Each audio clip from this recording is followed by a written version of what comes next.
Amazing, amazing. All right, hey, a couple of invitations right off the bat here. First invitation is this. My voice is deteriorating, okay? It is literally breaking right before your eyes, and I probably will just be full on mute tomorrow, okay? So pray for me this evening, even as I'm teaching and sharing right now. Also, I would invite you, as best you can, give an ear and kind of lean in, because I know that I'm hard to listen to, okay? Actually, on the drive here, my wife, Jordan, she goes, hey, you're not preaching for long, are you? I said, I don't know. She goes, please don't. You sound awful. So I probably won't go that long tonight, okay? So, but listen while we're in it, okay? Hey, a couple of things right off the bat here. My name is Tyler. I'm our high school pastor here. If we've never met ninth graders, which also everyone else in the house, can we give our ninth graders a round of applause and welcome? Hey. All right. Hey, ninth graders, real fast, just a special word to you. We love you. We believe that Jesus has a beautiful and a rich destiny for you here. And we think he'll do amazing things in your life and hopefully during your time here. So we're proud of you. We believe in you. Thanks for being in the house. We love you. Other 10th graders, 11th graders, 12th graders, don't be too cool for school. Go out of your way to extend a warm welcome and a token of hospitality to these guys because they look up to you as leaders, okay? Ninth graders, we love you, okay? Thanks for being here. One more clap, guys, for the ninth graders in the room. All right. Okay. All right. Let's get into this thing. I want to start by sharing this. I've got a couple of mantras that live in my heart. And these mantras are shaped by Jesus. And these mantras shape kind of how I live. One of them is this right here. Smooth seas never made skilled sailors. And what I mean by that is when I decided to follow Jesus, he invited me to take up a cross, which means that he invited me to embrace suffering, that actually my time with Jesus would make life harder, not easier. But he did promise to give me life abundantly in the process. So when the waves get rough and when things feel like I'm toppling over, it's actually in those moments that I learned to walk on water with Jesus, because that's his invitation into Christianity. Smooth seas never made skilled sailors. Another one is this right here. And to let the cat out of the bag, this is the whole sermon, okay? Everything will come back to this. I'm gonna say the first half, and you get the joy of saying the second half. I gave this a little trial run last week, and it kind of went okay. So I'm gonna try it with you guys. This one right here, some of my liminal people, is this. Tend to the flame, and you guys will say part 2, which is, and carry the fire. Tend to the flame. One more time. This is a mantra of the heart. This wakes me up in the morning. Tend to the flame and carry the fire. All right, tonight we are kicking off a new session, a new series, and we're calling it Radical. And one more time, if it's your first time in the room, welcome. We're stoked you're here. Hopefully by next week I'll have a voice and I'll sound like a legitimate human being. Sorry I sound extraterrestrial tonight, okay? But welcome. The series is Radical. JB, I'm so happy you're here, bro. Hey, dude. Just what? You're only going to sound extraterrestrial. Hopefully just extraterrestrial tonight. Hopefully. Next week I'll be back. All right, we're starting a series that we're calling Radical, and we want to talk about radical faith. Here's why. If you've ever seen someone go out on a shaky limb that's really wobbly, and they took a risk, something about that captures your eye. Something about that demands attention. And we believe that in following Jesus, he has invited us into the most radical life possible. And so we're going to talk about radical faith in these 3 weeks that are leading up to Epic. Is anyone coming to Epic in the room? Hey, let's go. Yo, my boy's in the back with the hood up. What up, dog? I see you. All right, radical faith. All right, tonight's sermon is all about tend to the flame. Oh, you got a little sleepy. Tend to the flame. Hey, all right, Tonight, we're talking about the idea of consecration. And if you did not know this, there is power in consecration. And there's power in a consecrated life, because a consecrated life is a radical life. Consecration. Jacqueline Inlow, I don't know if she's in the house tonight, I'm not sure. But one time she said to me, that's one of our juniors here at FGS, she said, actually she's about to be a senior. She said, bro, you might be the most married man I know. I said, I didn't know that there were levels to this thing. Tell me more. She said, well, it's because you talk about your wife all the time. And I said, well, it's because it's a living, breathing miracle that she actually married me, bro. That's why I boast in it all the time, okay? It still feels unreal when I wake up. Most beautiful woman I've ever seen, and I love her heart. So here's our story. We're actually a product of an arranged marriage. And I'm being so serious about that. And if you have any questions about dating, there's actually not really a category for dating in the scriptures. Biblically, it's more like two families come together and you just get arranged in a marriage. So we're actually kind of like just trying to be faithful to Jesus. You know what I'm saying? Actually, that was not the motive. It's just how it happened, okay? Anyways, I'm a product of an arranged marriage. Guys, we met at 25. We started dating at 26.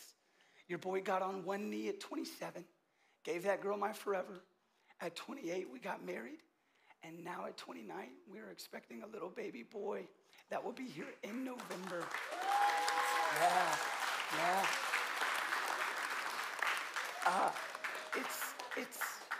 It's actually pretty crazy. I am now putting my hand on her belly and watching a human being be like real extraterrestrial and move in there. It's like wild, dude. I'm like, the miracle of life. This is insane. And guys, I just turned 30 today. And I'll be honest with you. Turning 30, this realization hit me, I think, yesterday. This is the age that Jesus started his ministry. And I feel radically humbled by that because I have so much room to go, okay? You know when you just feel like real behind? That's like a moment of total reverence and feeling totally humbled, which is pretty wild. So I'm the same age as Jesus when he started ministry, and I need his grace like crazy. All right, here's how I proposed to my wife. This is where this whole thing's going, to our engagement. I'm 27. I wanted to give this girl my forever. And, all right, so let's pause right there. So we are on the way on a jet ski. I took her to a restaurant over the lake, and we had dinner together. I didn't eat anything because I was so nervous. I had like one thing of salad, but I took 2 bites of salad, and that was literally it. And then she was like, bro, what's wrong with you? What are you doing? But it was a surprise. So then we get back on the jet ski, and we're heading to this cove that I have totally decked out right here. There's a bunch of flower petals. I had tiki torches going that you cannot see. And I took her into this totally random cove, and she goes, whoa, looks like somebody's throwing a party. And I said, let's go check it out. So then we started moving closer towards the dock, and she realized, but it's an empty party. No one's here. That's weird. And I said, that is weird. Let's go check it out. And we got about 60 yards from this thing, and guys, like the light bulbs just clicked on. She realized what was happening, and the floodgates opened up, baby. I'm talking salty discharges, fam, everywhere, literally everywhere. She just started crying, and I thought to myself, all right, it's going decently well, okay?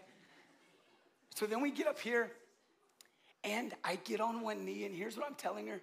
I said, babe, I think that you and me, we're complements, and I think God has been weaving our story together for a long time, and it is like heaven connecting to earth, and I cannot wait to see what he would do with our future, and I want to give you my future, and I'm looking right into your eyes, and I'm saying yes to you and no to everyone else, and I want you to have my heart, and I want to build a home with you forever, and I can't wait to see what will happen in the decades to come. Will you say yes? Now, here's what's hilarious. In any moment that's halfway emotional, my girl just blacks out. She just blacks out. So that whole speech, she doesn't remember any of it. So here's what I had to do. After we got done hanging out with family and friends at a little surprise party that she was unaware of, I had to go back and propose for a second time at midnight on that same dock, okay? Because she didn't remember a single word. And I thought, I just poured my heart out to you, bro. What are you talking about? You don't remember anything? So the idea of consecration is this. It's the idea of a vow. It's the idea that I'm saying yes to you and I'm literally cutting off every other option. I'm saying one yes, and as I put that ring on her finger, it's a representation of 1,000 no's. You've got my heart, I'm consecrated to you, and I want to create a life of consecration with you, and I want you to have everything. And baby girl, don't think that I'm looking over your shoulder at anybody else, because you're the only one that's got me. Consecration. Now here's the deal. Consecration does not just exist in marriage. Consecration exists everywhere. People consecrate themselves to their jobs. People consecrate themselves to relationships. People consecrate themselves to their hobbies, to their school, to their sports. Heck, people consecrate themselves to the Olympics. LeBron James, any fans in the room? That dude is nuts, okay? USA Basketball, where you at? That dude, if you study LeBron James's life, that dude has got training regimens on training regimens. He's got practices on practices. That dude has got a certain amount of hours of sleep that he gets every single night so that way he can be the best athlete he can be. He's on an insane diet. He kind of barely hangs out with his family because he's always on the basketball court. That dude's life is like regimented. He has consecrated himself to that sport. Simone Biles, anybody in here? One of the best USA gymnasts. Yo, dude, that girl's like this tall. I don't know if you knew that. She's like 4'9", 4'8", okay. Jordan's favorite part of the Olympics was watching her do gymnastics. So we watched all of gymnastics. So I could probably tell you everything about the Olympic gymnastics. Katie Ledecky, am I right on that? Swimming? Anybody seen her? And dude, she's got gills, I'm convinced. That girl is insane. She is so fast. Olympians, listen closely, in their preparations, consecrate themselves to that sport. Why do they do that? They do it for one thing, to hopefully stand up money. They do it for the cash, dog, trying to catch a bag, you know what I'm saying? They do it to stand up on a podium and to hopefully win a gold medal. That's why they do it. They give up so many things. They make so many sacrifices. They let so many things go. They say yes to one thing, and they say no to a bunch of other things. They consecrate themselves to that sport so that way hopefully they can get a gold medal. Consecration is this, just to give it a definition. It is to give your whole heart and your mind and to set it on one thing. One thing. I heard my man Cole Niso in the room give one of the most powerful biblical devotions on consecration. And how if you look at any leader in the Old Testament or New, usually God will put that leader through a season of consecration, especially in spaces like the wilderness, where God will separate that leader out, prepare that leader, train that leader, and then send that leader back into the world. But that leader has to go through a season of consecration. So here's my big idea tonight, fam. Who or what are you consecrated to?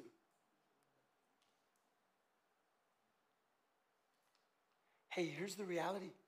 Everybody in the room consecrates yourself to something.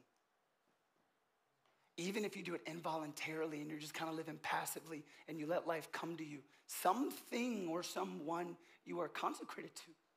And you've given your full heart and your full mind to that thing. And the reality of consecration is that it's powerful. And a life consecrated is powerful because consecration is radical.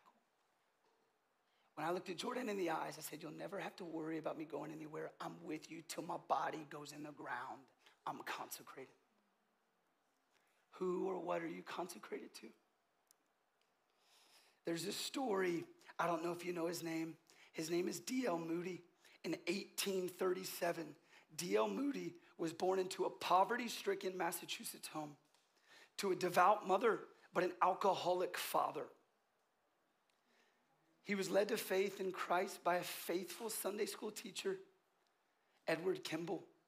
And when he was 17 years old, he came to Chicago with the intention of becoming a wealthy businessman, catch a bag, make a buck, my guy, downtown Chicago. But he also began a Sunday school in the poorest, most crime-ridden area of the city. In that needy environment, he discovered that leading children to faith in Christ was more rewarding than making money.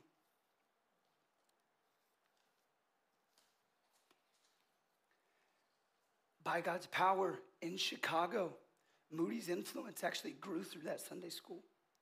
And later on in his life, as he would get older, he would facilitate and preach at great crusades and passionately preach the gospel of Jesus Christ. Thousands upon thousands of people would come.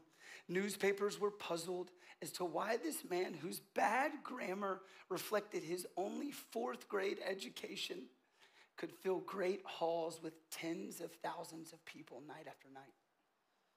Nevertheless, the front pages of the Chicago morning newspaper often carried his sermons and delivered them through the night. While on a revival tour in England, he heard a friend and an evangelist named Henry Varley whisper a word into his ear before he boarded a boat back on the Atlantic to go to America. And his revivalist friend said this, DL, the world has yet to see what God will do through a man that's fully consecrated to him.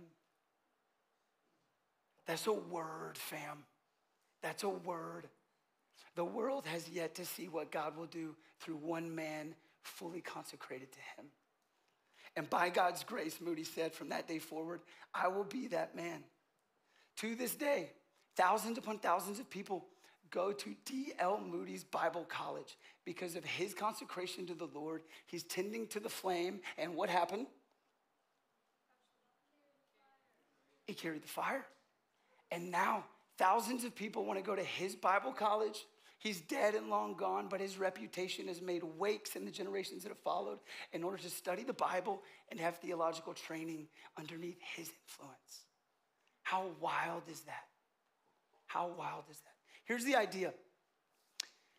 In the scriptures, like Hebrews 12, the scriptures say this, God is a consuming fire. Yet simultaneously, 1 Corinthians 13 says that God is love.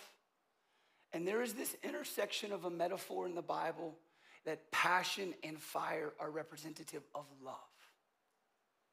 And if Jesus is stoking the embers of your faith, if he's calling your name and doing things in your heart, and if you hear his voice, and if you have intimacy with him in his presence, then the invitation is to tend to the flame personally so that you can carry the fire.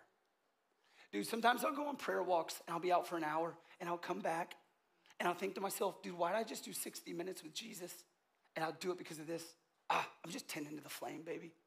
Just tending to the flame.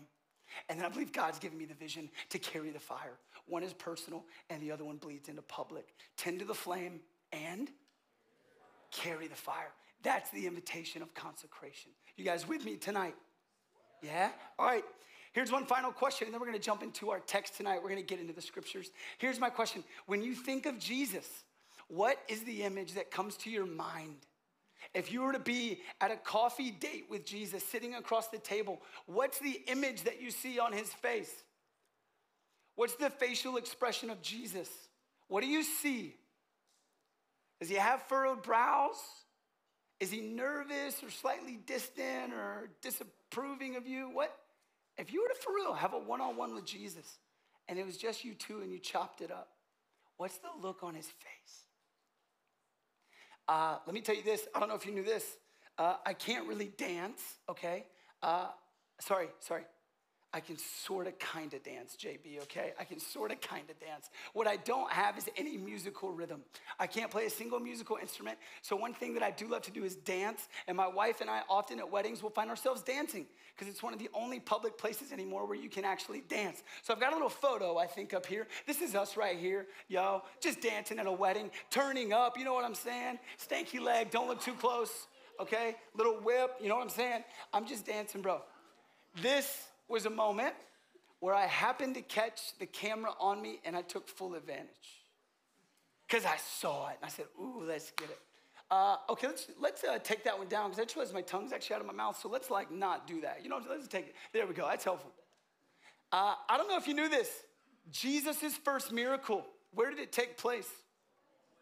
Where? At a wedding. I don't know if you knew this. Jesus is the kind of human who gets invited to wedding parties. Him and his disciples at a wedding in Cana were hanging out. I'd imagine there was probably some dancing. I'd imagine there was probably a lot of laughter. I'd imagine there was probably a whole outdoor and indoor room filled with joy. I'd imagine Jesus probably told a couple of jokes with his disciples. I'd imagine there were some toasts. I'd imagine there were some blessings. I'd imagine publicly some people had some definitive statements said over their life. Dude, weddings are a party. The ceremony is like rich, but then you move into the reception and it's like, dude, that one song comes on and you're like, baby, what you want, what you really, really want. And then you just start dancing. You know what I'm talking about? You ever been to a wedding and chopped it up? It's a blast, dude. Weddings are amazing. That one song comes on and you were chilling real low key and cash on the back wall, but it's your song and you're like, I can't let Katy Perry go by without getting out there. You got me. And then you're out there on the dance floor just going nuts. You know what I'm talking about? This wedding had a problem. Everything was cool. It was a blast. And then one moment happened. Wine ran out. Now, if wine ever ran out at a wedding in first century, that was a problem. Here's why. Because folks would look at the bride and the groom, and immense amounts of shame would be placed on them because they did not prepare well, and they are not serving their guests well. And so Jesus is actually at a wedding, and a crisis happens. They run out of wine. And so Jesus' mom is like, hey, I know this is probably not your time, and I know it's probably too early, but could you serve these people? They're actually in risk of losing their social reputation, and their dignity is on the line, and their whole family name. Would you rescue them from shame? That's actually her request. And Jesus listens to the voice of his mother, and in love, he actually turns a bunch of purification tubs filled with water into wine, and the scriptures say this: his first miracle of manifesting his glory took place at a wedding. Oh, fam, if the scriptures don't rev you up, you need to reread them, dog. Here's the reality. If you're a believer in Jesus, do you know the first thing we'll do in new heaven and new earth?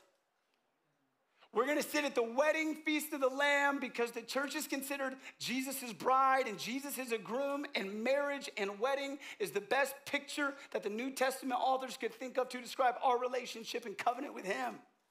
And we will stand up and Jesus will give a toast and he will sing over us and he will delight in us because we are his special prize. This whole thing is heading towards a wedding. And right now we're in the engagement period until he comes back and brings us home.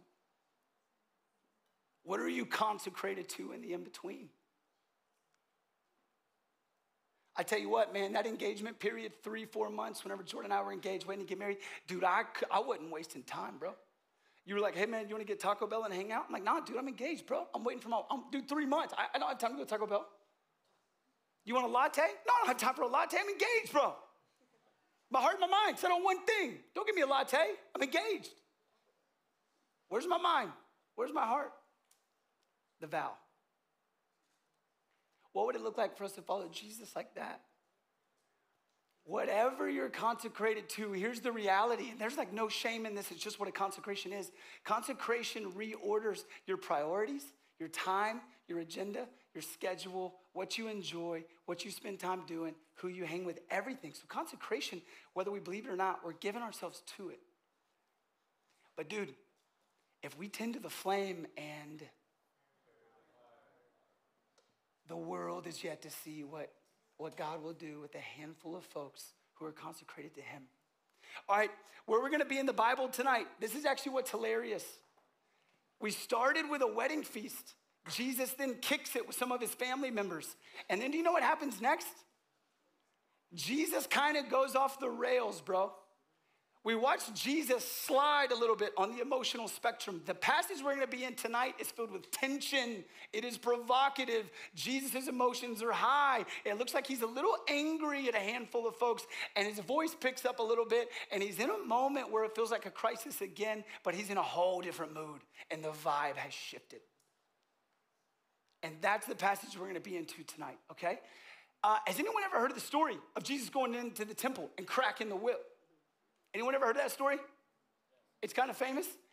Let's see. I think there's a little slide. Yo, my guy. Whoa. All right. Hey, I don't know if this causes problems in your faith, but Jesus having a whip in his hand and going wild in a temple and getting a little berserk makes me ask a few questions. I thought he was just at a wedding, and I thought he was just laughing, and I thought it was like, Kumbaya Jesus. What happened? He was just manifesting his glory and turning some water into wine, and literally 2 verses later, he's in a temple turning over tables. So this is the story we're going to be in tonight, because if I'm honest with you, my confession is this. This feels radical, and I want to know what's going on. All right, come with me. We're going to be in verse 13. Are you guys hungry? Hey, whoa, starving. All right, let's get that bread, dude. Let's get you nourished. By God's help and God's power, you know? All right, 9th graders, we have a little phrase in here because we believe that God's word is actually spiritual nourishment and food to our souls. So we'll say things like, are you hungry? And you'll say, let's eat. 9th graders, you're invited in. You're drafted in, okay? All right, chapter 2, verse 13. We're in the book of John. The scriptures say this. The Passover of the Jews was at hand, and Jesus went up to Jerusalem. Pause. Jesus and his disciples are going up to Jerusalem. 2 interesting things. Jerusalem actually does geographically sit on a higher hill, but also Jerusalem is the capital city where everything religiosity and political happens. So they're actually having to go up to Jerusalem for 2 reasons. But they're not just going on any regular Sunday or Saturday or whatever. They're going on the iconic Passover feast. Just a reminder, if you don't know what the Passover feast is, this is probably the most iconic moment that happened in the Old Testament. God freed his people, Israel, from Egypt. They were in tyrannical slavery, and they were oppressed by an awful dictator named Pharaoh. And God comes in through a series of plagues, and in one final straw that broke Pharaoh's back, a moment where God asked the Israelites to kill a Passover lamb, and take that blood and smear it over their doorpost. And the angel of death would go over every Israelite and Jewish home. And because that blood was over their doorpost, they were safe. And it meant deliverance, and it meant salvation, and it meant safety. Even though the firstborn of every Egyptian family would be killed. It was the only thing powerful enough to get into Pharaoh's heart and to let the Israelites go. This was a moment that for close to 1,000 years, when this feast would be celebrated, families would tell their little ones, hey, on the Passover, we watched an entire sea get split. On that Passover night, God saved us, rescued us, and delivered us. On that Passover night, that led to us walking in the wilderness and God literally dropping bread out of the sky to provide for us. He led us by a pillar of cloud by day and a pillar of fire by night. This is our God. He does miracles. And he loves us. And he has our best interest in mind. And he saved us and he rescued us. So this was a touch point for every Jew, the Passover. Now, they was celebrated in Jerusalem every single year. When they did, this is important to know, the city would start to swell. There was close to 1 million people in the city on this day for the whole week. Scholars think around 1 million. That's a lot of people in Jerusalem. So think of crowds and heads swirling and surging. That's a lot of people in one area. This is a packed city. So they're not walking into like any casual coffee shop. This is Jerusalem, and it's on the Passover feast. Next verse. In the temple, he found those who were selling oxen and sheep and pigeons and the money changers sitting there. And making a whip of cords, he drove them all out of the temple with the sheep and the oxen. And he poured out the coins of the money changers and overturned their tables. What in the world is going on? All right, let me ask you this. Why would folks go to the temple? Why was the temple so significant? Not a rhetorical question. Interact with me. Yeah. Like they would go to sacrifice and make sacrifices for their sins. So if I sinned against my friend, Yeah. sacrifice the dove so that it could take my blemish. Yeah, absolutely right, JB. That's an excellent answer. Thank you, bro. Proud of your courage. Yeah, we can clap it up for JB. Yeah, dog. Yeah. All right. Folks would go to the temple for this right here. They would go in order to make sacrifices for sins. They would also go up for this, to be with God.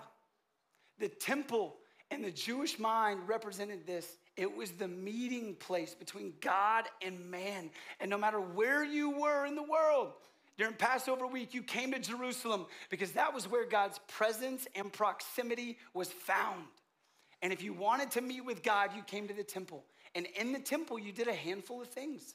You would pray. You would actually communicate with the one who knit you in your mother's womb. You would confess your heart, and you just be honest with God. Like, here's what I'm wrestling with. Here's my struggles. Here's my insecurities. Here's my shattered family dynamics. Here's all the things I'm afraid of. Here's all the things that give me fear. Here's all the things that give me anxiety. You talked with God. You also worshiped God. You would pray and you would give God worship and thanksgiving. You just met with God. It was intimacy. It's where the veil between heaven and earth were thin. People came to the temple, if you don't hear me say anything else, but to be with God. It was about relationship. And a part of that was to offer sacrifices for sins, because symbolically that was a covering until the Messiah came who would eventually take away all sin. Now this is interesting.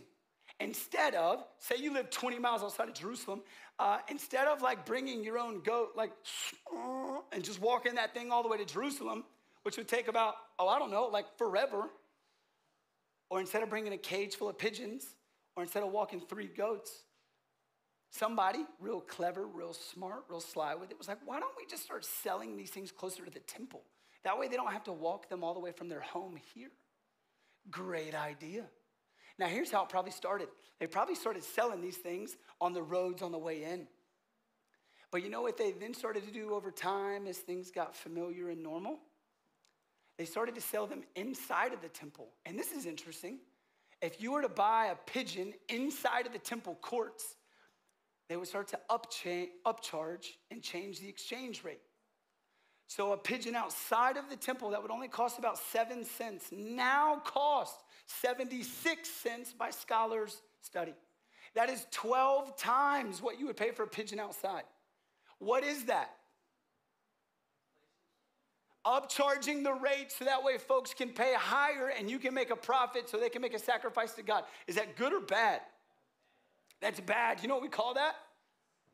Manipulation. We call it manipulation and extortion. And we call that a crime. That's a handful of folks who are starting to make a little bit of a back pocket profit off of some folks who want to come in and just commune with God. Now, here's the next thing. They weren't just upcharging and stealing from people. And Jesus actually, in the Synoptic Gospels, will quote the prophet Isaiah when he says, "You guys have turned my Father's house into a den of thieves." You're stealing. And you're using people's good motivations to meet with the most holy God, and you're twisting it in order to make a buck. Jesus is not happy. The second thing that they're doing is the place that they're meeting. Now, I've got a little photo that I want to put up. Look at this. This is a rectangle of the temple, okay? These outer walls are like Solomon's portico, which is basically where priests would go and preach and tell the word of God to the people of God. Inside is what's called the court of the Gentiles. Now, because Gentiles were not Jews and were not considered God's chosen people, they could not go all the way into this middle section, which contained 3 very important things. The altar, which is number 7, if you can glean real close and see it. And then that little house right there, number 1, represents the most holy place. And then behind that curtain, the Holy of Holies, where the most holy God of the universe was considered to dwell. And only one priest could go into that place, and that was on Yom Kippur, which was 1 day out of the year to offer sacrifices for all people. Here was the job of a priest. The job of a priest was to stand on behalf of men before God, and to stand before God on behalf of men. My wife, she lived in London for a little bit, and right before you step onto the tube or the subway, whatever it's called, there's a little gap in between. And in a real British accent, they'd say, "Mind the gap." What does that mean? Be careful where you're stepping because there's a break. Priests, in their role given by God in the Old Testament, were meant to mind the gap.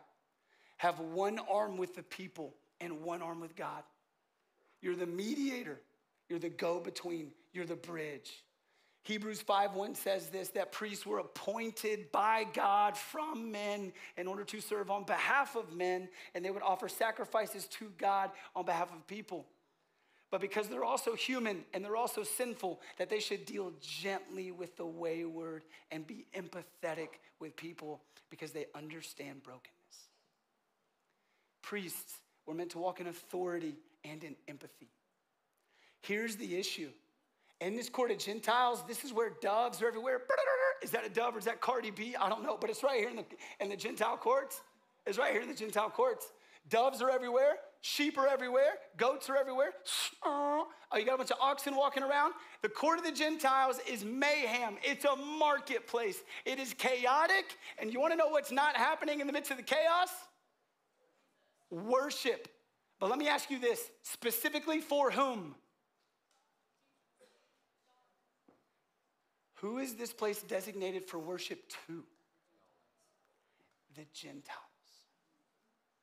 So here's what's happened. Listen closely. All of this is building to this right here. The priests, guys, the priests, please don't miss this, who were put in charge by God to be spiritual authorities over a place,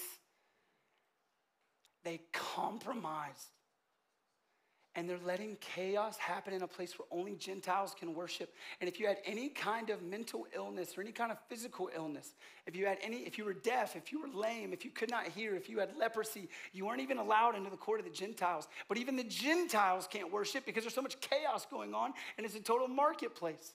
And the spiritual authorities and the priests are letting it happen, and they've compromised instead of walking with conviction. You want to know a secret to consecration? I got 3 tonight. Hopefully you're taking notes. The first one is this. If you want to know the secret to a consecrated life, consecration's powerful. A consecrated life is powerful. And consecration's radical. The first secret is this.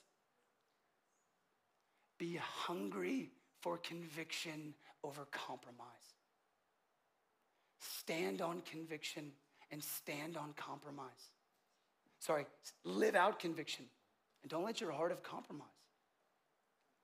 Let me ask you this. How long does it take to braid a whip? If someone were to put a whip together, probably through like horse's hair and braid a whip, are you doing that quickly or does that take a little bit? Huh? Because I braid whips, that's a great joke, actually, JB. I love that you're right here, bro. Access to you is fantastic. Here's the deal. It says that Jesus went and he made a whip. Now, this is interesting. You're not making a whip like super fast, are you? Which makes it interesting when he comes in here and he starts turning over tables and knocking over dove cages and kicking oxes and donkeys and these kind of things. It's not an emotional overreaction. It's not Jesus like out of control and losing it because he's frustrated that worship's getting interrupted. You know what he does?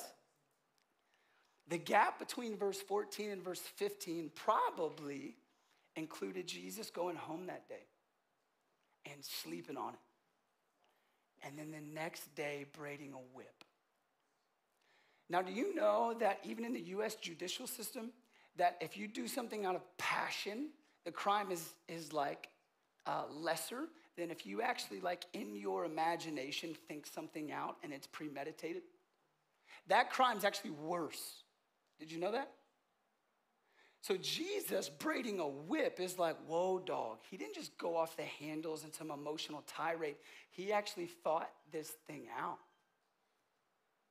He thought about it. And what he's doing has incredible intelligence and intention.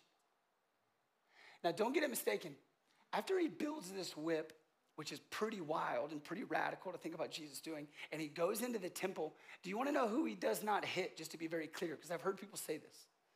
Jesus did not hit humans when he goes into the temple. If you're going to move large livestock like donkeys and cattle and goats, you have to have something that gets things moving. So he's moving animals out of the temple. And then he comes over and he flips a table and he knocks that thing over. And then he comes over and he finds a bird cage with birds and he knocks that thing over. And then you hear the coins from the money changers getting thrown to the wall. And it's like,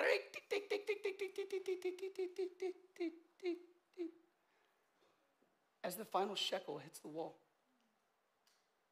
And then Jesus says these words, take these things away. Do not make my Father's house a house of trade. And his disciples remembered. Oh, the scripture said it was written about him. Zeal for my Father's house will consume me. Will consume him. Let me ask you this. If you walked into this same setting, I asked myself this. I'm curious if that scene with Gentiles and lepers and blind and deaf people not being able to worship Jesus, if it would actually bother me the way that it bothered Jesus.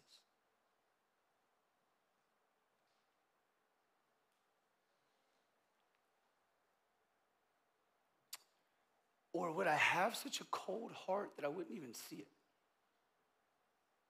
You want to know what homeless people say often? If you ever have a conversation with somebody who's homeless, they'll say this: so much of my life is defined by not feeling seen. People walk right by me every day and they don't even look me in the eyes. And therefore they don't even feel like they carry the weight of the dignity and the value and the worth of what it means to be human. Because no one sees them. And Jesus walks into a place where Gentiles and those with physical deformities can't worship because there's nothing but a marketplace happening. And he's not going off an emotional tirade. It's very intentional. He's moving cattle and he's making a dramatic scene on purpose so we would take notice. You want to know another secret to consecration? Being hungry to hear God's voice versus ignoring it and avoiding it. I had somebody tell me this one time and it changed my heart. They said the Spirit's voice in your life is as soft and as sensitive as a feather on your skin. It's soft enough so that way you notice and you understand that it's God's voice, but it's also just as gentle so that way you can avoid it if you want to. Man, let me ask you, has Jesus ever prompted in your spirit or whispered in your ear, hey, that thing you're doing, it's not for you? I've invited you into a richer, better, more powerful, more abundant life. And that thing you're doing right now, it's actually not for you. That practice, that place, that group, where you find your feet at right now and what you find yourself doing, that's not for you. Man, the scriptures also say this: when the Spirit speaks, listen to his voice today. Don't harden your heart, because it is possible to quench the Spirit and let your heart get so hard that you actually stop hearing his voice altogether. Jesus says today is the day of salvation. When you hear the voice of the Lord, respond. Don't callous your heart. Jesus is too good of a healer to let us do that. He's too good of a Savior to follow for us to do that. Tend to the flame. Tend to the flame. Carry the fire. Love is passion. The disciples look at Jesus and don't miss it. They say this: oh, the scriptures were written. Zeal for his Father's house will consume him. He is the Messiah. We're getting insights. The scriptures are coming true. They're connecting Old Testament dots. He's passionate for his Father's presence. He loves his Father. And when folks can't get into his Father's presence, it actually roused Jesus up in the best of ways. Dude, there's a little thing called thrombosis, and I think I'm pronouncing that correctly, but it's basically when a blood clot gets in someone's vein, and it stops the blood from flowing, and that's bad news. My father-in-law's an ER doctor, and he's saying, dude, when thrombosis happens and a blood clot happens, that's bad because it cuts off blood to the heart and to the head, which means a heart attack can happen and a stroke can happen, and that's bad. Jesus is referred to in the Gospels as a healer. And he walks into a moment where he finds a massive spiritual blood clot. And you want to know what it is?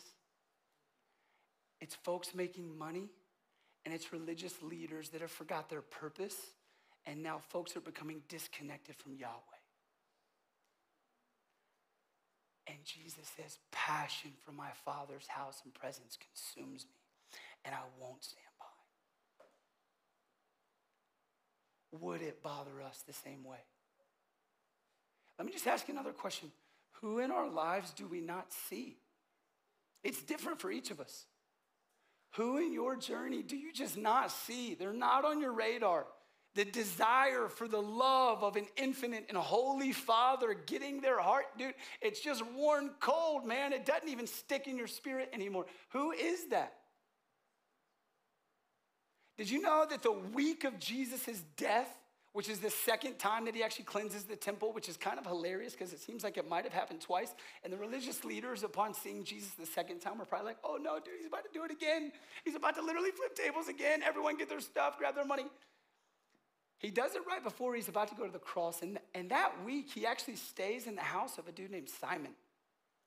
And Simon has leprosy. And you want to know what's interesting? Simon can't come in and worship because he has leprosy. And Jesus actually goes and stays at Simon's house and makes himself ritually unclean because Jesus is basically saying this: if Simon's not allowed in my Father's house, then you don't understand the purpose of my Father's house. And if he's not allowed in, then I'm not allowed in either. Who has yet to find their self in the door and in the house of God, and God's waiting for you to be the guide? Who do you not see? Man, this is pretty crazy. Really the heart of this sermon, guys, is this. Jesus is passionate for his Father's presence, and he's consecrating himself to his Father and his Father's presence. And the wildness is, man, have you ever, we've got some neighbors who kind of live to our next door over here. Their names are Joe and O'Dallas, and he's wild. He literally told me the other day, he said, man, it feels like we hit the lottery moving in next to you guys. And I was like, what have we done to deserve your graces? He goes, dude, we just love you. You guys are like family. He goes, dude, you want to come over and play poker and have wine soon? And I was like, yeah, I guess. So I'll have to probably not do the wine, but I'll play poker with you. Let's do it. Here's the interesting thing about poker. If you've ever seen it happen on ESPN, there's one moment, even if you don't understand poker, that's beautiful to watch. It is when somebody at the table has got a whole handful of cards, and they're looking at their cards, and they're so confident in their cards that they do something like this. They say, based on the hand I've got, I think it's better than every other hand at the table. And I'm going all in. And it's a moment of absolute risk. And every time it sucks the air out of the room. And even if you don't understand poker, it's too compelling not to watch. Man, at 18 years old, I found Jesus for the first time, and I said, I'm going all in. I don't have to look at every other hand because I'm convinced by the hand that's right here. And when someone does that, that is radical. What did D.L. Moody hear in his ear? The world is yet to see one person who's consecrated fully to God and what God will do through that one man. Tend to the flame, fam. And carry the fire. All right, one final story, and then I'm going to land this plane here. Jesus has not gone off in an emotional tirade. It was planned, and it was intentional, and it was dramatic on purpose, because he is passionate about his Father's presence. And When you consecrate yourself to something, it is you putting your whole heart and your whole mind on one thing, and everything else doesn't matter. I'm engaged. I'm following Jesus. Don't tell me about a latte. I just don't have time, bro. I'm getting after the things that God has called me to, and he's got my heart, and I'm passionate about it, and I'm telling everybody about Jesus. I'm even joking with my neighbor, Joe. He loves to talk about ghosts right now, so I'm always trying to somehow connect ghosts back to the gospel. It's always our conversations, okay? It's hilarious. But when you're in love, dude, you will do crazy things. And here's the beauty of something that's radical, and here's the beauty of consecration. It demands your attention. It's so beautiful, you can't help but watch. And Jesus in this moment is opening up the door so folks can come into the house of God. Wild. Who and what are you consecrated to? Is there anything in your heart that Jesus might overturn? Is there anything in your heart that Jesus might invite you out of? Is there anything in your heart Jesus might invite you into? Hey man, I have something new for you, and I love you, and you're beautiful in my eyes. Now, what if we spent time together? What if you and I actually started talking about our relationship with other people? Oh man, what if I showed you more of my heart and my word? What if you and I got lost on more prayer walks? What if you joined a small group and you actually let other people encourage your faith? What if you got bold about this thing, dude? What if folks had to look at you and your walk with Jesus and say, dude, turn it down, it's too radical. But either way, it's so radical that they can't help but look at you because it's so compelling and beautiful, that it holds their gaze, and a waiting, watching world says this: I'm interested to see where that's headed. I'm interested to see where that's headed. There were two young men, late into their 20s. Actually, one was in their 30s. And a revival broke out in Germany. And they came back from this revival, and they were tending to the flame in their own heart. And this revival was so wild, and they felt God's presence so thick that they wanted to give their lives away. And they found and heard about slavery that was taking place in the Caribbean islands in this one place called St. Thomas. And African slaves were brought there, and he learned that they were actually hungry for God's presence, but had no access to gospel. And these two dudes, late in their 20s, they tried to go over and start some business entrepreneurship type things to make a connection with these slaves, but that didn't work because they were white and they weren't allowed to have access, so it got shut down. Come to find out, in the whole process, the only way that they were actually going to be granted access to that tribe and to those folks who were hungry for gospel but were slaves, were if they actually enlisted themselves into slavery too.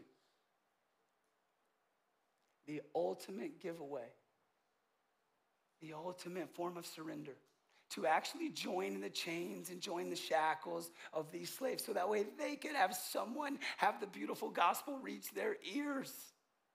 And there's this story where as they're getting on the boat and they're going to these Caribbean islands, they have this one moment where they look back to their family and their friends who are on the shore, and they look back and they say this: worthy is Jesus the Lamb. Worthy is he to receive the reward of his suffering. Praise Jesus, the Lamb of God. What a joy to get to do this. And they go with smiles on their faces and joy in their bones.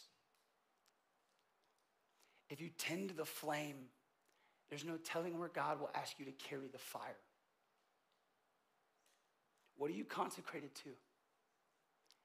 And is it worth it? That's the question. Let me pray for us as the band comes up. And I want us just to take a few minutes. The scriptures say this: search me, O God, a prayer. Lord, search my heart. Search the caverns and the corridors of my heart.